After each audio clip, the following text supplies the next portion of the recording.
Namo Namaste Gurave Mahatmane Vimukta Sangaya Saduttamaya Nityadvayananda Rasasvarupine Bhumne Sada Paradayam Buddhamne Namaste Namaste Vibho Vishwamurte Namaste Namaste Chidanandamurte Namaste Namaste Tapoyogagamya Namaste Namaste Shrutijnanagamya Swarajya Samrajya Vibhutiresha Bhavat Kripa Shri Mahima Prasadat Prapta Maya Shri Gurave Mahatmani Namo Namaste Stu Punarnamostu Namo Namaste Stu Punarnamostu Namo Namaste Stu Punarnamostu Namastasmai Sadaikasmai Kasmai Chinmahase Namaha Yadetad Vishwarupena Rajate Guru Rajate Yadetad Vishwarupena Rajate Guru Rajate. That's it.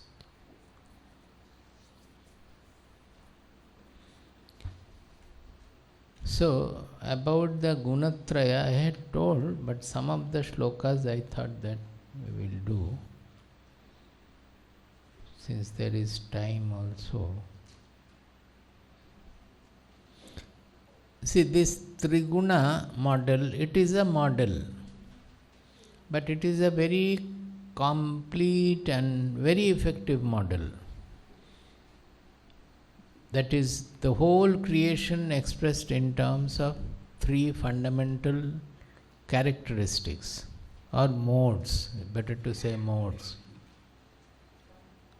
That is Sattva, Rajas and Tamas. Now, Prakriti is made of that, or the three gunas are made of Prakriti. It doesn't make any difference. That is, the Prakriti is a combination of the three gunas. So the three gunas are making the Prakriti, or you can say Prakriti is making the three gunas. Both are identical actually. In many of the cases, in many of the Shastras, you will find these three gunas are described to discuss about the Prakriti, about nature. But in Bhagavad Gita, 14th chapter, it is exclusively to discuss the human personality, which is part of the Prakriti, but exclusively for the human personality. Because we find that Krishna must have found, or Vedavyasa must have found, that it's a very effective model for purifying ourselves, transforming ourselves in terms of these three models. That is, the whole creation is nothing but a combination of these three qualities. In 18th chapter he says, na tadasti prithibhyam va divi deveshu va punaha sattvam prakritijair muktam yadevhi syat tribhir gunaihi. In this created universe, there cannot be anything existing which is not a combination of these three gunas.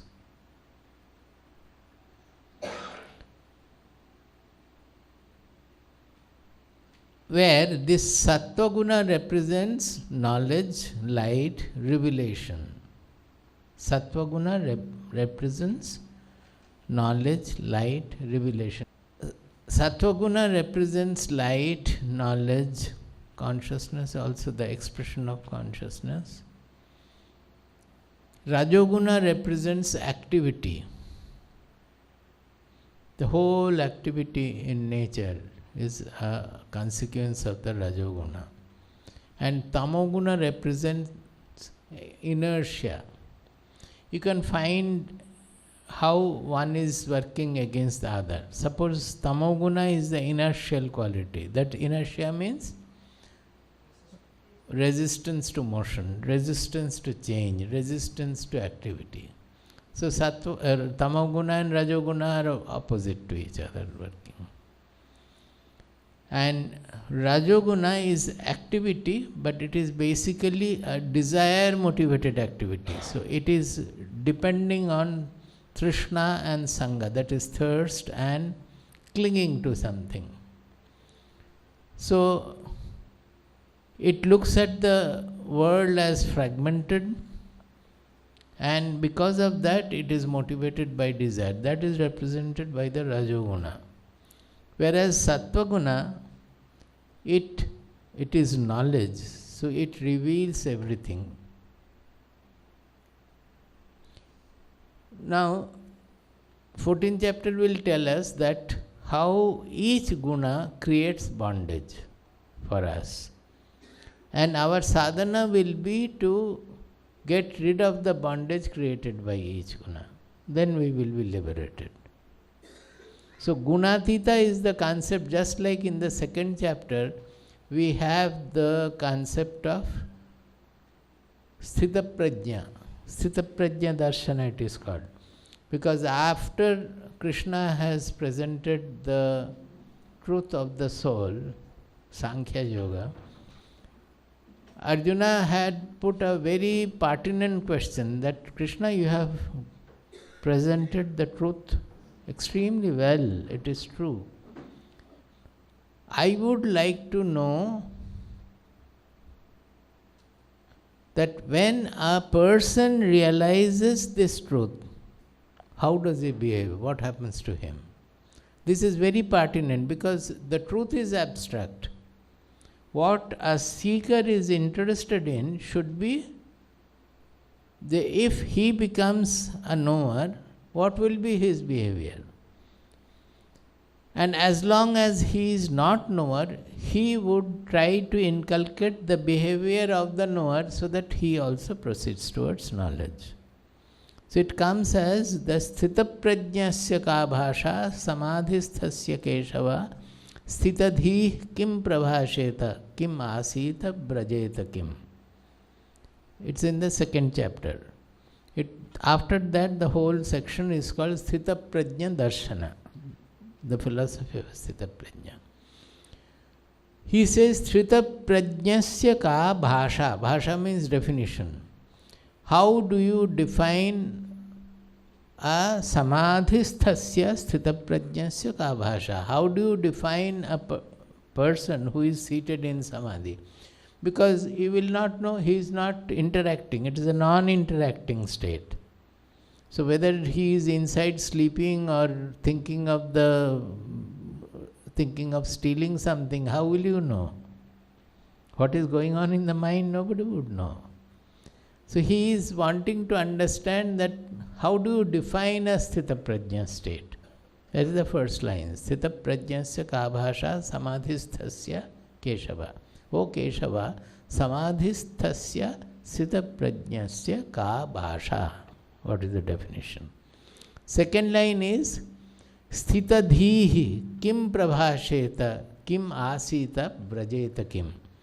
That means asthita prajna, when he is coming out of the sthita prajna state and the whole state is inculcated in his buddhi, so that his buddhi gets stabilized in, just like we said that anchored in the soul, when the viveka buddhi yoga, we are saying that buddhi is anchored in the dimension of this atma. So such a person is called sthitadhihi, that means whose buddhi has got the full clarity, he knows the truth and he behaves with that kind of a poise. He is asking sthitadhihi kim prabhasheta, kim asita brajeta kim. It is figurative, that is, a sthitadhi, how does he speak, how does he sit, and how does he move.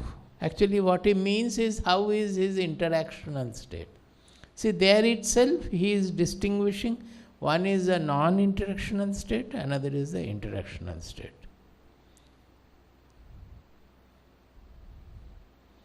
So then he goes on discussing what are the characteristics of sthita prajna, how will he behave, how will he speak and all that, in the second chapter. Like that in each chapter, suppose in 12th chapter we have the bhakta lakshanas, that we generally think of devotion to God. But Bhagavad Gita doesn't speak like that, God let him be there or not. He is saying that he is my dearest devotee who has these characteristics of his. These are the characteristics, are devotional characteristics.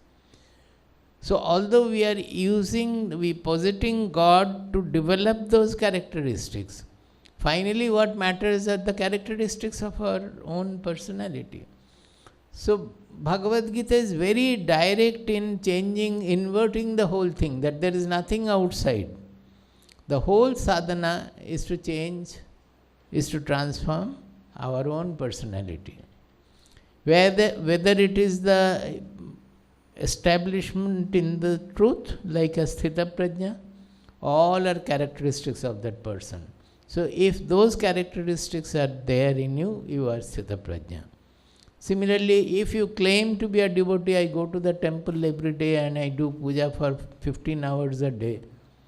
No, you cannot claim to be a devotee by that. What are your behavioral characteristics? Are you still fighting with everybody after coming out of the puja? Are you blaming other people after coming out of the puja? Are you always thinking about your mana, sammana, your honor, your position? All these things will completely change your position as a devotee. You are not a devotee then. So all the lakshanas, the devotional characteristics have to be checked. Similarly, if somebody says that I have read all the Upanishads, I know about Atma, I know about Brahman, I am a jnani, Bhagavad Gita clearly says no. He says that read 13th chapter, see the 20 or 24 qualities there, which ends with the one line that etad jnanam iti proktam ajnanam yadatonyatha. The conglomeration of these 20 qualities is called jnana, and anything else is ajnana. Whether you know the Vedas and Upanishads or not is not considered there. You may not know, you may know. Have you got these qualities or not, and to what measure? To the measure you have, you can be considered that much of knower. So it is not ended also. It is ever you can become a more mature jnani, more expanded jnani. It can continue. You are walking the path of jnana, that's all. Similarly, further also, coming to 14th chapter, they are presenting gunatita lakshana. That means the characteristics of a seeker who has transcended the three gunas. So there is a widespread misunderstanding that he will not have the three gunas. Whereas Bhagavad Gita clearly states na tadasti prithivyam va divideveshu va punaha sattvam prakritijair muktam yadevisyatra virgunai. There cannot exist anything without having all the three gunas. So even a jnani also will have the three gunas. He will sleep under the effect of tamoguna. He will act under the effect of rajoguna. He will speak about knowledge, read about knowledge under the effect of sattva guna. But all the gunas will be there. Then what is it? What is the meaning of then trigunatita? Trigunatita means one who transcends the three gunas. It means that the bondage created by each guna is not applicable to him. He has overcome, he has transcended the bondage created by tamoguna, bondages created by rajoguna, and the bondages created by sattva guna. So the chapter starts with each guna, what kind of a bondage it is creating. Is it clear? So this fifth shloka says, Sattvam rajas tama iti gunaha prakriti sambhavaha. Would you like to chant? Sattvam rajas tama iti gunaha prakriti sambhavaha nibatnanti mahabaho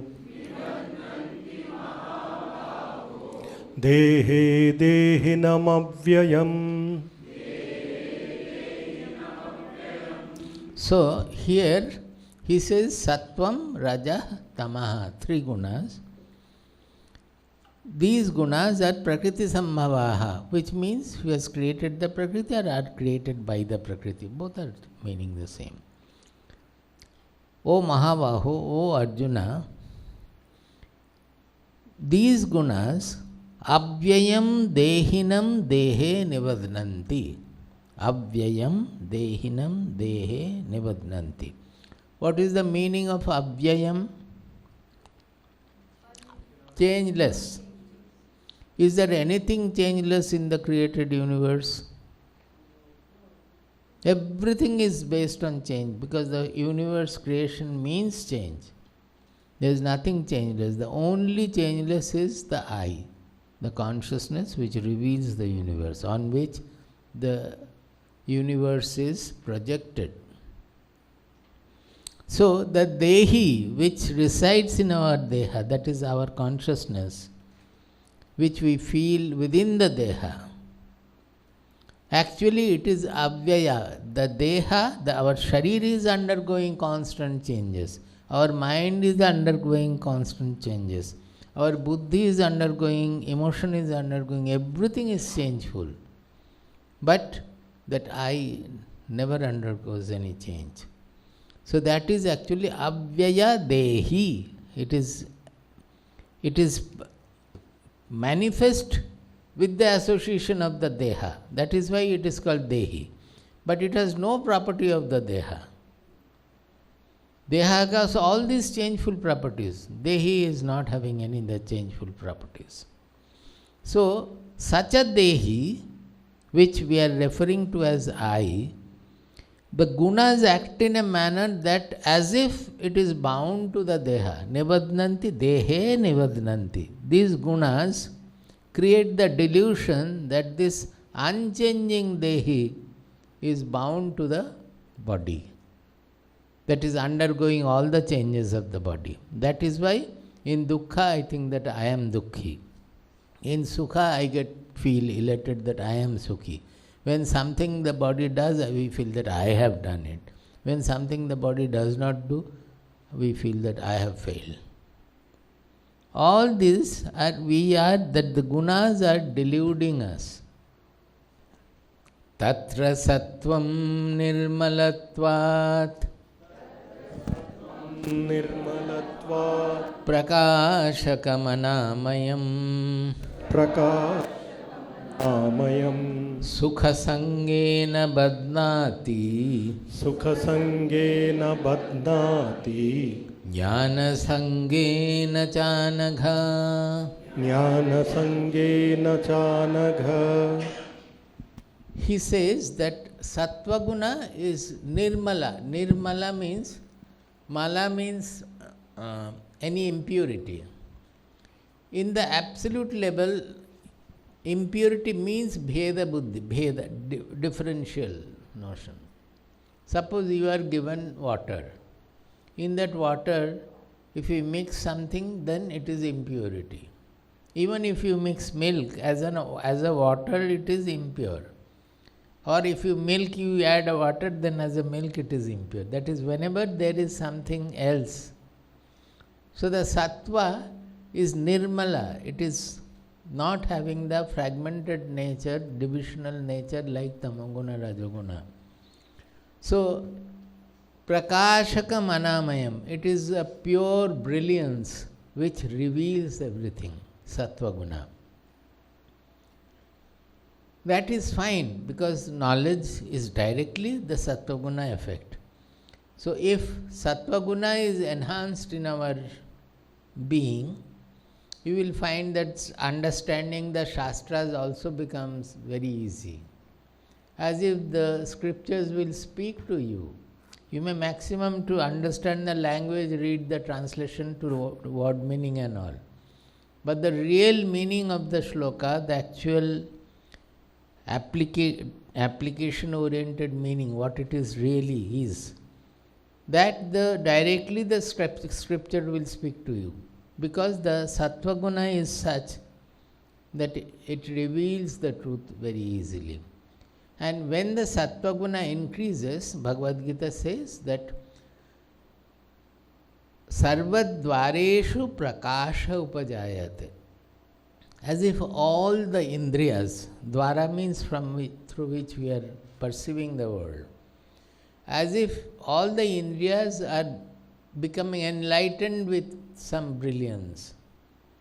It is not to be seen with the eyes, but what happens is that it knows, it sees much more, it hears much more than what we normally do.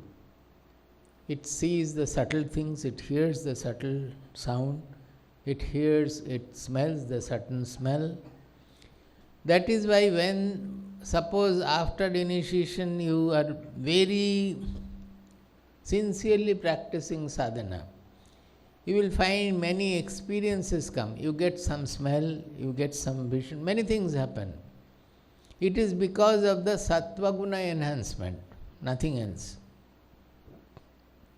That is, the being is getting enriched with more and more of Sattva guna. So any such experiences in our Shastras are called Sattvika Vikara. Vikara means not bad. Vikara means any changes, any transformation. They are called Sattvika Vikara. That is, because of the enhancement of the Sattva guna, we start experiencing which is normally considered to be supernatural or not, we generally do not do. You will find as if the nectar or honey is dropping in the throat. That swada, that taste, you will find a beautiful fragrance coming from somewhere. It is nothing, it is our Sattva guna is allowing us to know. You will be able to know what are people thinking, what are they. It depends on the enhancement of Sattva guna. So, sarvadvareshu prakasha upajayati. Here they are saying prakashakam anamayam. But such a Sattva guna also, it binds. Sukha sangena badnati jnana sangena cha anagha. It binds with sukha sanga and jnana sanga. This sukha is not the sukha we get by eating ice cream or dahi vada. It is not any kind of sukha that we get by anything in the world. This sukha, not anything but normally sensory sukha. It's not. To know what is this sukha sanga, because it is describing the sattva guna, you have to know what is called the sattvika sukha. For that you have to go to the 18th chapter where all these things are divided as sattvika, rajasa, tamasa. So you read now 18 point, it is in 37. 36 and 37, mainly 37. He says that yat tadagre vishamiva pariname amritopamam tat sukham sattvikam proktam atma buddhi prasadajam. See, generally any rajasa sukha or tamasa sukha will be instantaneous. It is pleasant to our indriyas. But suppose you want to have a deeper, subtle sukha, like producing the very elevated classical music. For that, either vocal or instrumental, you have to undergo the whole training for years and decades. Then only you will be able to enjoy. Or forget about that. Even for a children, when they are playing, if you ask them to study, they would not like to study. They like to play. You force them to study, it is not at all sukha for them. It is difficult for them, it is very almost a punishment for them. But once they have learned the alphabets, learned the grammar, learned the language, then you will find that it is very difficult to take them away from reading the book. Because now he is enjoying in the world of literature. What has happened? He had undergone the difficult pursuit of learning the language and then enjoying whatever is there in the world of literature. So, yat tadagre vishamiva, sattvika sukha will always be, initially it is not at all pleasant. Rather it is like poison almost. That is, you have to struggle to take it initially. Pariname amritopamam, but at the end it will become like nectar. It is nectarine at the end. So, in pursuing spirituality also, you are looking for the highest nectar, but nobody wants to take the initial pursuit. How long do you meditate? 5 minutes, Swamiji, every day I do. How much did you study to pass even the 11th exam or 12th exam? 5 minutes? And this is the highest in life, the greatest of the nectarine. For that you cannot spend more than that, because that is Vishamiva. Swami ji बैठते तो हैं लेकिन मन भागते रहता है, क्या करूं? The mind runs around, क्या करूं? अरे माइंड को लगाना है. Take that exercise, nobody wants. So sattvika sukha, any sattvika sukha comes out of an initial pursuit, and then only it will give its nectarine taste. But what he is saying is that sukha also causes bondage. Not only that, what is sattvika jnana? That is 18.20. He says, Sarva bhuteshu yenaikam bhavam avyayamikshate abhibhaktam vibhakteshu tad jnanam vidhi sattvikam. So, the sattvika jnana also is a bondage, they are saying. So, what is that sattvika jnana? This is it. Sarva bhuteshu yena ekam avyayam bhavam ikshate. Ikshana means it is a vision of the buddhi. It's not pashyate.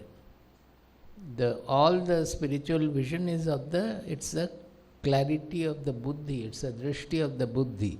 That is called ikshana. Sarva bhuteshu. The whole world is full of variety, is it not?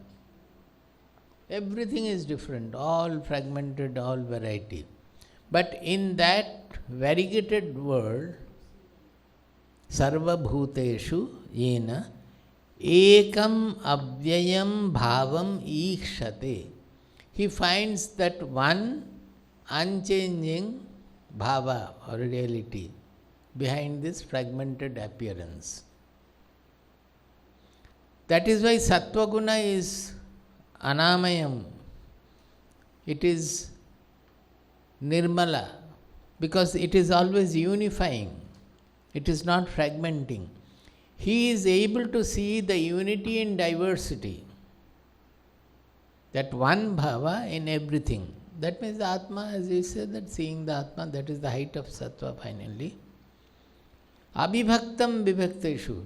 Everything is fragmented, but he sees that this fragmented appearance is on the unfragmented reality. Tad jnanam viddhi sattvikam. Not only jnana, this sukha also is bondage. When you are, suppose you are getting the taste of this unified knowledge, either in meditation or reading the Shastras or contemplating on the truth.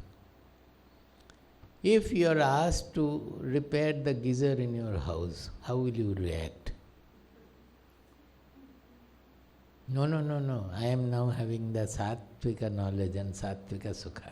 You will find it very difficult to get up and do that. And that is what generally happens to everybody. I told you the story of Swamiji. Swamiji was meditating. He was meditating hours and hours. When he came first to the ashram in 1963, it was just a hut, mud cottage. He was meditating as somebody has come from the village. So he could not get up to attend to the villager. That day he decided that no more meditation. What am I getting every day? That same sattvika sukha, bliss, bliss, bliss. Every day you meditate, you have the bliss. By that what is happening? I am not able to get up and look after the need of the villagers. So he stopped meditation. I added there in my great association, he stopped meditation, he started putting people into meditation. But for himself he never did meditation anymore. So, it is also a sanga, is what they are saying. Even to the good thing also, it is a sanga. He will immediately take it to, oh bhi sanga hai to hum nahi karenge dhyan. There is excuse for that is also a sanga, so why should I meditate? I am saying that in Hindi. Similarly, sukha, sattvika sukha, salad he will like, very stew he will like, without much spice and all. बहुत अच्छा, खाओ, irritable bowel syndrome हो गया. Anything that is having the sattvika taste in food, not only in food. Can you overeat it? You cannot. Just because it is giving you the sattvika sukha. Or say you are listening to music, the same thing. If you develop sanga, that you cannot attend to whatever is to be done at that point, then it is a bondage. So you are not able to go beyond that. You get caught by the Sattva guna. Even Nachiketa's father cursed his own son. जा बेटा तुम यमराज के पास जा. अर्थ क्या है? तो बेटा तुम मर जा. Is it not? But it was not a sattvika sukha. It was desireful mind, rajasa. Nachiketa's father was a rajasa person. Now,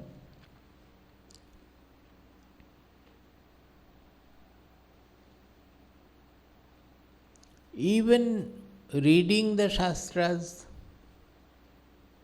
discussing about the Shastras, these are all jnana sanga and sukha sanga also. If you get the enjoyment out of those, that is a sattvika sukha.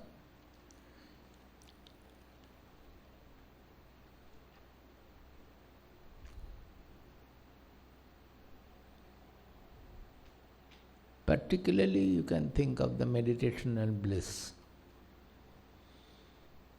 People get caught by that. They remain in meditation.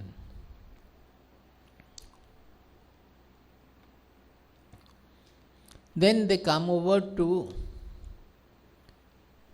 Rajo guna and Tamo guna. Rajo ragatmakam viddhi trishna sanga samudbhavam tan nibadnati kaunteya karma sangena dehinam. This Rajo guna is ragatmakam, means it is coming out of preference and prejudice, color. It is coming out of desire, clinging to likes and intolerant about dislike, ragadvesha, as it is said. Tad nibadnati kaunteya karma sangena dehinam. Now what happens if you have preference, prejudice? You will always be engaged in kama karma, that is desire motivated activity, to win over whatever you think to be pleasant to you, whatever you prefer, and to avoid whatever you are prejudiced about, whatever you do not like. Whatever you like, you will run after that. It is also a bandhana. Certainly it is a bondage, because whatever to be done, you will not do. For all the students, if they become a little good in games and all, they don't study. Whatever they like, they do. That's true everywhere. All are Rajasat. So, you cling to karma. When they say karma means desire motivated action. That I explained yesterday. They don't do the karya karma. One who is free of all these bondages, he can do whatever to be done. They won't have any problem.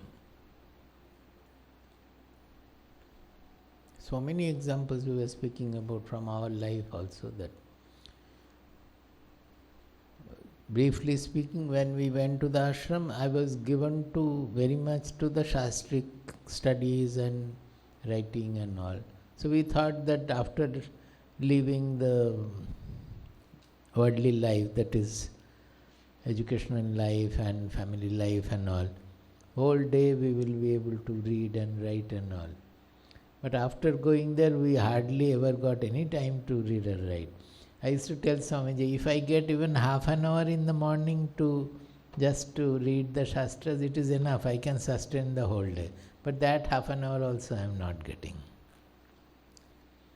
Now, if we are having the preference, prejudice, then we would not have been able to listen to Swamiji and do whatever the ashram needed. We will do only whatever we liked. Tamastu ajnanajam viddhi mohanam sarvadehinam. This tamoguna is arising out of ajnana, not knowing things in their reality. Mohanam sarvadehinam. Dehinam. It deludes all people. Pramadalasya nidrabhihi tan nibadnati bharata. It binds people by three things: pramada, alasya, nidra. These are the product of tamoguna. Pramada means inattention. So even when we are wakeful, we are not sleeping, the buddhi is not attentive. The mind is not attentive. That means both are not doing their function properly. It's hindered by the tamoguna. Alasya, which is generally bodily, we say, idleness. But actually idleness is there for the buddhi even more than the body, I think. See how much you apply your buddhi throughout the day. Most of the time buddhi is kept in the locker. Nidra, it is fully bodily. Bodily, na? Nidra is actually sleep, when body and mind both are sleeping. Body, mind, buddhi, all are sleeping. So these are the inertial property created by the Tamo guna. I generally use 3 words, it's not coming to my mind. Yoga, bhoga, moha. The Sattva guna will lead to yoga. Yoga means finally unification with the real identity, identifying with the real self. Sattva leads us to yoga. Rajo guna leads us to bhoga. Bhoga means enjoyment, indulgence. And Tamo guna leads us to moha, delusion. Later on in Buddhi's case, they say tamasa buddhi is such that it is understanding all in a reverse sense. In Hindi is it used? Ulta bujli Ram? No, Bengali it is. That they always will understand in the another meaning. Suppose in the ashram, Swamiji is not telling anybody anything. Then we will go and say that, Swamiji, am I improving? Please tell, please tell. Swamiji, you are not telling anything. Unless you tell, how will I know? All these things will go on. So one day Swamiji feels a little closeness and gives a correction. Immediately the person will start thinking, oh, Swamiji doesn't like me. He likes the other seeker. Why did he tell like this? I have not done this. It was done by the other person. All these things will. That is, Swamiji has told you, pointed out the insufficiency or lack or whatever to help you to progress in sadhana. That part the tamasa buddhi will not think. It will immediately think that Swamiji doesn't like me. He likes another person. That also will be there. These are all tamasa effect.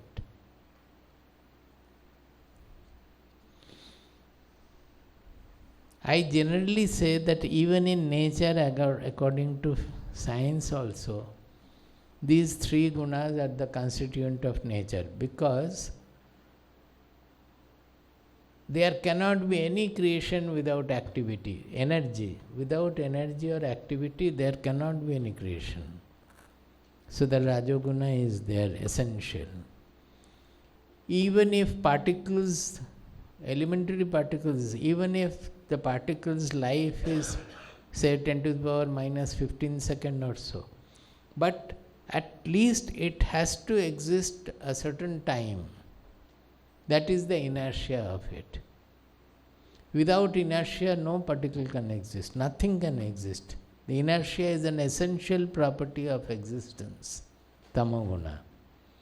And if something exists but we never come to know of it, it never comes to knowledge, that also is considered to be non-existing, because we will not know through inference or any way we are not knowing. So this knowledge is the Sattva guna, which is of course coming from the consciousness finally. So any prakasha, any manifestation of consciousness in our body is largely because of the Sattva guna in the body, in our being. So when we take more sattvika food, where you can compare in 17th chapter it is given what is the effect of a sattvika food on our body. Rasya, snigdha, sira, hrudya, raja, ahara, sattvika priyaha. So if we really take the sattvika food, what will happen is that this knowledge element will be, revelation element will be enhanced in our being. We will be able to understand better, we will be able to see better, know better, everything will be there. The buddhi will become much subtler and lighter and sharper. The Buddhi will be able to. So clarity in decision making will come. It is a Sattva guna. Not only that, because it has a comprehensive view, actually the corporate leaders should envy for this Sattva guna, if they know. Because suppose the board meeting is going on, people are speaking, A is speaking against B, C is speaking something else, all are different opinions. A Sattva-guni person will be able to see a wholesome picture of that, why A is right or wrong, which part of A, what he is saying is right and which part is wrong and why it is wrong. Which part of B, what he is saying is right or another part is wrong and where from that wrong is coming. Everything will be clear to him because of his Sattva guna. So he can give a very unifying commentary or decision. They will be very good in decision making. Clear. It gives clarity of decision making. Now,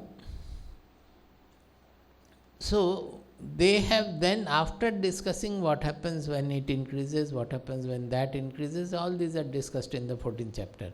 We have it in YouTube in great detail. Now after that they are saying that the tamoguna is definitely hindering us from growth. Any seeker to grow in his knowledge and finally attain the ultimate knowledge, initially tamoguna will be a hindrance. So how do you come over the tamoguna? It says by cultivating rajoguna and sattvaguna, because rajoguna will be working against the inertial element of tamoguna and sattvaguna will be working against the moha element, delusive element of the tamoguna. The rajoguna will take care of the alasya, pramada, particularly alasya and nidra. And the sattva guna will take care of the pramada, the inattention and all that.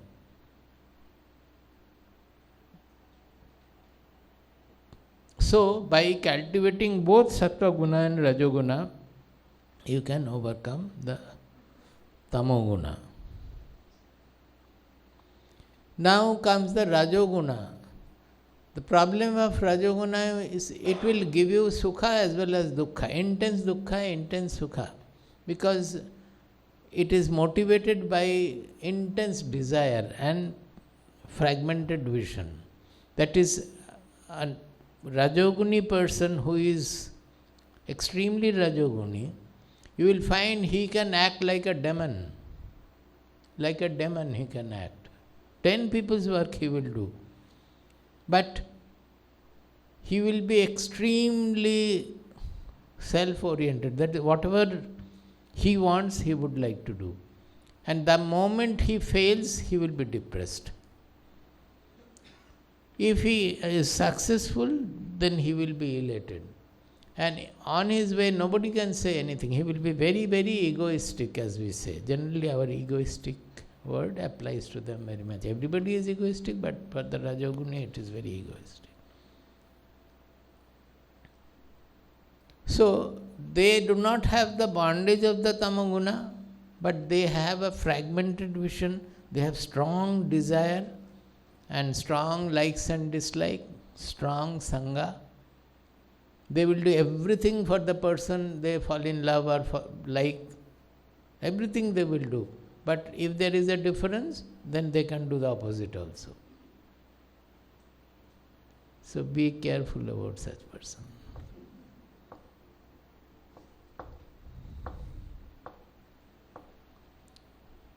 So to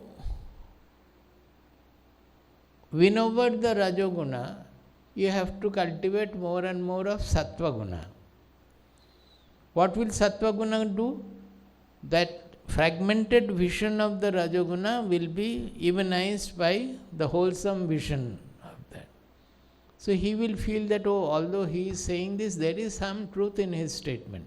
Another person, oh, maybe he is a little buddhu, but he has a very good quality of not being arrogant or something. Everywhere he will have a balancing effect. He will have a wholesome, comprehensive understanding of things. So that will automatically, the Sattva guna will be balancing Rajoguna. So for that, what do you have to do? The main thing is they change the inputs. Generally by inputs we think ahara means whatever to be taken with the mouth. So at least there, the Rajoguna person will be liking strong taste, more mircha, more sweet, more salt, everything, strong taste he would be given to.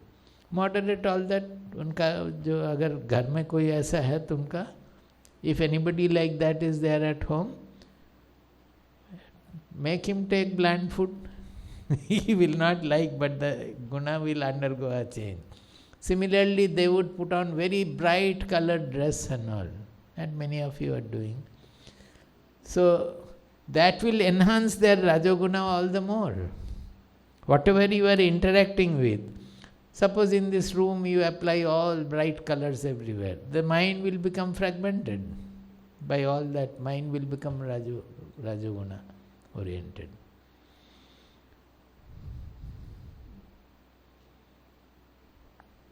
So their dress has to be made soothing. That is why in our form we always write what is the dress to be put on during the retreat or during Guru Purnima when visitors come. That light colored, sober dress, that is Sattvika dress considered to be, because nothing is strong, nothing is strongly appealing. It will be tasty food.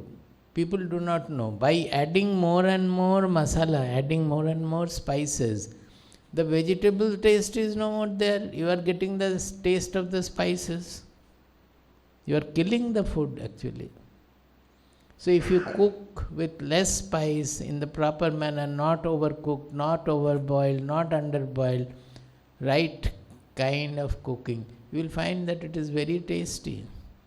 In ashram, many people who come, they say that we never knew that the vegetable could be so tasty without onion and garlic.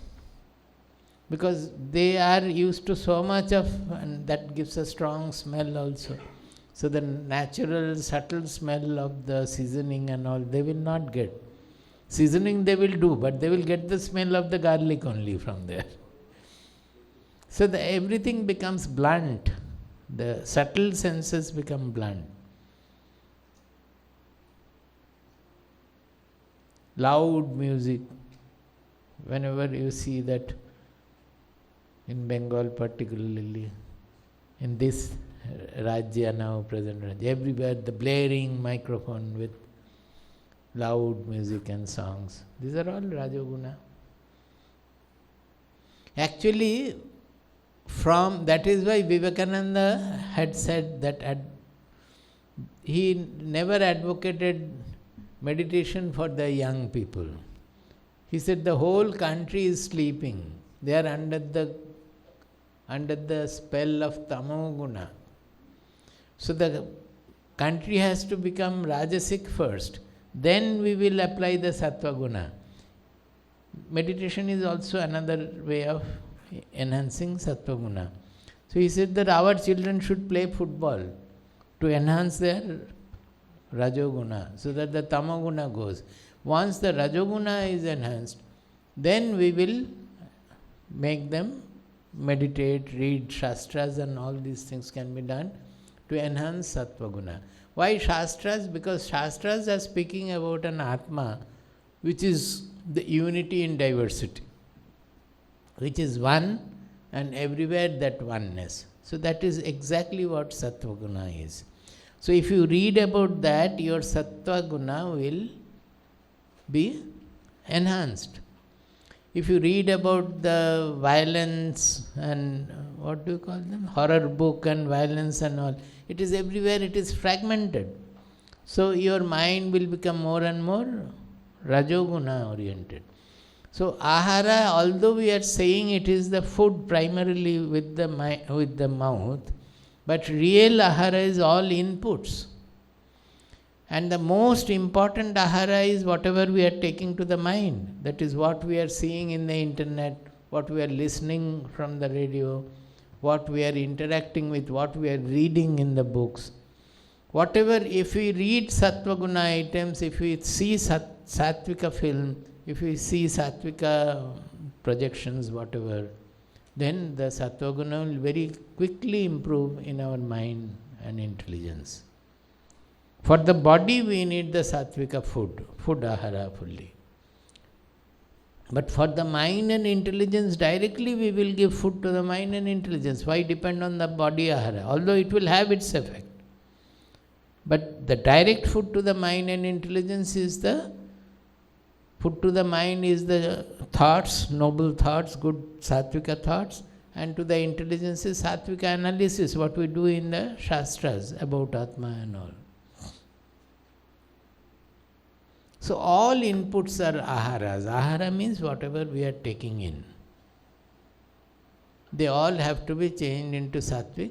And here also, as we said, for Viveka, Vairagya and all, it is regenerative. That means more Sattvika input you give, your being will become Sattvika. Now, as the being turns Sattvika, you will like also Sattvika inputs to be taken in. So more Sattvika inputs you will take in. So the being also will become, being means the personality, will also become more Sattvik. So you will again like more Sattvik things, Sattvik inputs. Two together, you will become Sattvika.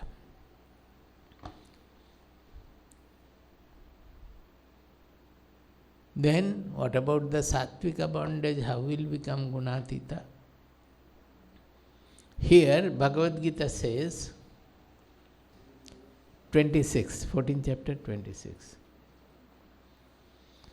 Mam cha yo vyabhicharena bhakti yogena sevate sa gunan samatityaitan brahma bhuyaya kalpate. See, here he has brought in suddenly bhakti yoga.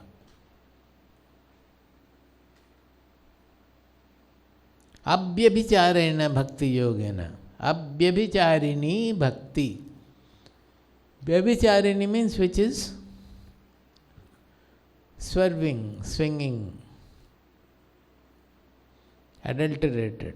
Abhyabhicharini means which is unswerving, one-pointed bhakti. Now, why suddenly bhakti? Because bhakti means surrender ultimately. Bhakti means taking refuge in the Lord. If it is bhakti towards Guru, taking refuge in the Guru. If it is bhakti towards Lord, taking refuge in the Lord.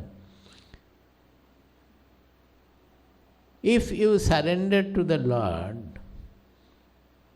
then you cannot have any more any complaint. Because everything is done by the Lord. If you have any complaint means you have not surrendered to the Lord. Because everything is done by the Lord. Or you follow Guru, whatever. So basically the Bhakti Yoga means non-expectation. Non-expectation. Expecting nothing from anybody, anytime, anywhere. Add some more if you know. और क्या होगा? Anybody, anytime, anywhere. Anything तो पहले ही हो गया. So, he becomes yadichha lava santushtaha. He is always contented because whatever, if Bhagavan kills him, he will embrace death. Like that frog. You know the Rama story, no?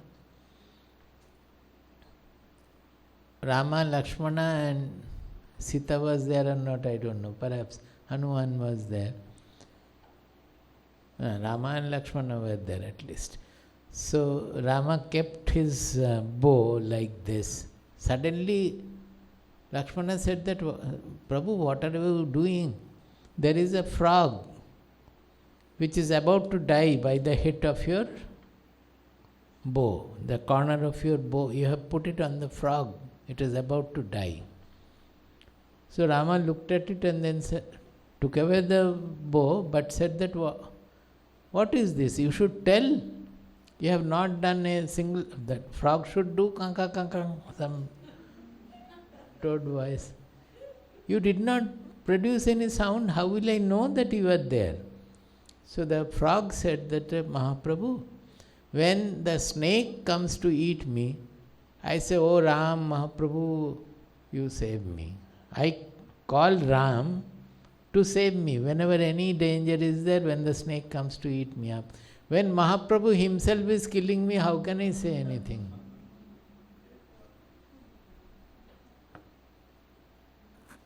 Somewhat like this, I forget often, the detail is not. So, this non-expectation means whatever to be done, he will do. He is meditating, some other need is there. He will go, get up and do that work and come back. If he is writing something with lot of thought, lot of meditation, he thought of a few lines, he has started writing. Even one paragraph has not come. He is called by the electrician. He will go. By the end of the day, when he comes back, she is laughing with a meaningful laugh. That is our fate, isn't it? When he comes back in the night, he has forgotten whatever he has started writing. ठीक है, फिर शुरू करो. Next day, next morning again starts, but again after 2 lines goes. Days after days, months after months, years after year. Goes like that. Finally he stops writing.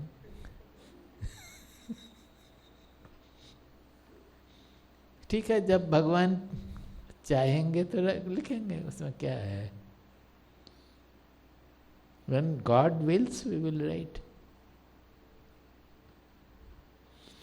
So, this winning over the ultimate Sattva guna bondage comes out of surrender or non-expectation, which means surrender. In Srimad Bhagavatam 11th skandha, 35th chapter, no? 3 shlokas are given there. They are very clear in there.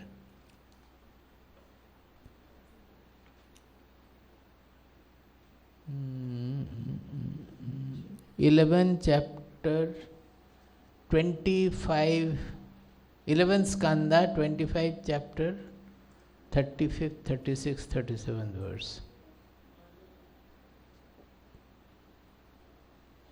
Nissango mam bhajed vidvan apramatto jitendriyaha rajas tamas chabhijayet sattva samsevaya munihi. That jitendriyaha munihi, he in seclusion, he worships me with full attention, apramattaha, full attention. By that he wins over the Rajoguna and Tamoguna bondages by cultivating Sattva guna, more and more of Sattva guna. Sattvam chabhijayet yukto nairapekshena shantadhihi sampadyate gunair mukto jivo jivam vihaya mam.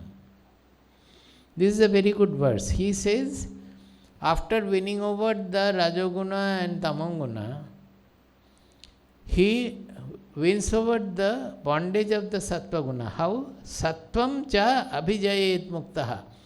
He becomes liberated by winning over the Sattva guna bondage. How? Nairapekshena shantadhihi. By cultivating nirapeksha. Nirapeksha means non-expectation, non-dependence on anything. Sampadyate gunair mukto jivo jivam vihaya mam. Jivam vihaya, jivaha jivam vihaya mam sampadyate gunair muktaha bhutva. By that what happens? He becomes liberated from the bondage of created by all the 3 gunas. Rajas and tamas, he won over by cultivating Sattva guna. And bondage created by Sattva guna, he wins over by practicing nirapekshata by surrendering to the Lord or surrendering. Then what happens by that? Gunair mukta bhutva, he becomes liberated from the bondages of the gunas. By that what happens? Jivaha jivam vihaya mam sampadyate. Jiva we say when when the Atma, the consciousness, manifests with the association of the body. So Jiva is the smallness of our being. Although this is also conscious. But we consider ourselves to be small. As long as we consider ourselves to be small, fragmented, we are Jiva. So that Jiva, what is he doing? By becoming freed of the gunas, he is getting rid of the Jivatva, the smallness. Mam sampadyate, he becomes like me, Krishna says. He, transcending the smallness by becoming freed of the bondages created by the gunas, he gets liberated from the smallness, from the Jivatva. By that he attains me, he becomes like me. That is universal. It's a beautiful usage. Jivo jivam vihayamam. Sampadyate gunair mukto jivo jivam vihayamam. Jivaha jivam vihaya mam sampadyate.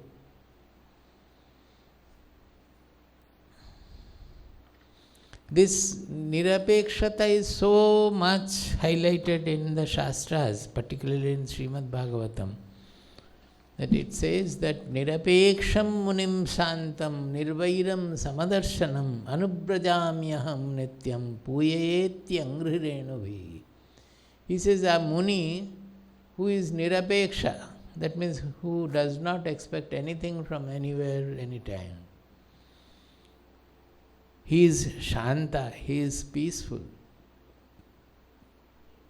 Nirvairam, he doesn't have any enemy.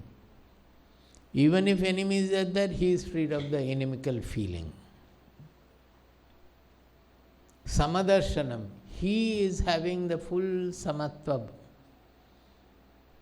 His samatva bodha, that the first we started with in Bhagavad Gita, that is complete because he is everything is God, everything is Lord, and he is giving everything. Whether it is sukha or it is dukkha, both are from God. So it is equally welcome to him. Is it not samatva? That is what samatva is. Nirvairam,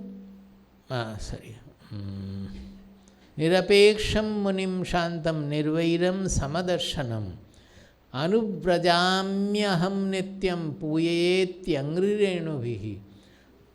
Bhagavan says, Krishna says, such a muni, such a bhakta, I follow him. Generally we say bhakta follows the Lord. Here it is the correct expression. Lord says, I follow such a bhakta so that I can take the dust of his feet and purify me. भगवान बोल रहे हैं कि हम उनके पदधूलि से अपने को प्यूरिफाई करने के लिए उनके पीछे पीछे जाता हूँ. After all, it is written by a kavi, by a poet. So he is giving this nirapekshata the highest position. You know the story of Punnanam Nambudiri in Kerala? He was not having a son for 12 years. After 12 years, he had a son. After 1 year, when the son completed 1 year, he invited many people. They were very happy. It's a big function was arranged. Everybody came with gift and all. And all of them were coming, giving the gift and going for food and all. When the function was over, before leaving, they wanted to see the child. Then they were not getting the child anywhere. Kahan gaya, where is it? Where is it? Finally, they found that the people on a bed, people were throwing their gift. So the son got covered with a mountain of gift and died of suffocation. The child he got after 12 years, and with that he was so happy. And in the gift, given during the birthday, first birthday, got suffocated under the gifts. So you can understand the pain he had. Then it is said that the song, which is very common song, you know that, na? That when the Unni Krishnan is playing in my heart, why do you need another Unni outside? That is, when the Balagopala is playing in my heart, why do we need a Bala outside? Why do you want a child outside? Balagopala is always in my heart. That song is very famous. That is the nirapekshata. That although he was having apeksha, he wanted child, he had child, everything, but on that point he could take to that dimension, he could rise to that occasion of accepting the death of the child.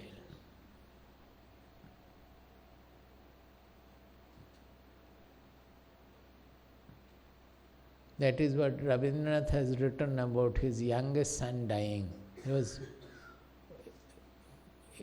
He was very fond of the youngest child. When he died, he is coming out of the room and writing about it, that I was feeling that I have lost everything. But when I look at nature, there is no loss anywhere at all. The nature is as full as it was. Why should I have any insufficiency or lack? We'll stop.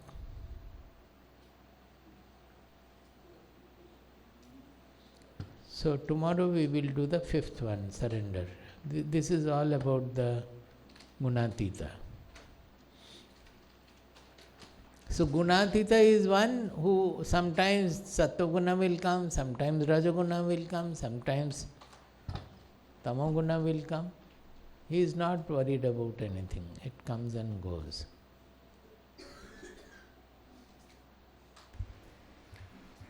Prabuddham vimuktam vikaraadihinam prasannam sada nityabodhasvarupam param nischalam nirgunam sarvarupam bhajeham sadanusmarami pranaumi. Prabuddham vimuktam vikaraadihinam prasannam sada nityabodhasvarupam param nischalam nirgunam sarvarupam bhajeham sadanusmarami pranaumi.